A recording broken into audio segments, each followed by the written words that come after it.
तर 14 तारखेला मंत्रिमंडळ विस्तार होणार असल्याची माहिती अजित पवार यांनी दिली आहे।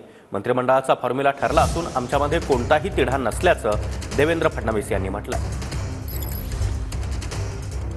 14 डिसेंबरला महायुतीचे 30 ते 35 आमदार मंत्रिपदाची शपथ घेणार आहेत, तर भाजपचे 15 ते 16 आमदार मंत्रिपदाची शपथ घेऊ शकतात। तर शिंदेंचे 8 ते 9 आणि अजित पवारांचे 8 ते 9 मंत्री शपथ घेणार आहेत।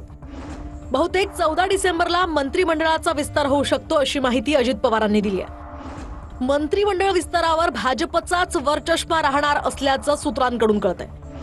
गृह आणि अर्थ खातं भाजप स्वतःकडेच ठेवणार असल्याची ही माहिती सूत्रांनी दिली आहे। राष्ट्रवादीच्या पदरात महसूल खातं पडण्याची शक्यता वर्तवली जाते। तर सार्वजनिक बांधकाम खातं सुद्धा सोडण्याची भाजपची तयारी असल्याचं सूत्र सांगतात। तर शिंदे आणि अजितदादांसोबत अंतिम चर्चा झाल्यावर अधिकृत घोषणा होईल अशी ही माहिती सूत्रांकडून मिळते। आज रात्री महायुतीच्या तिन्ही नेत्यांची ही बैठक होण्याची सुद्धा शक्यता आहे।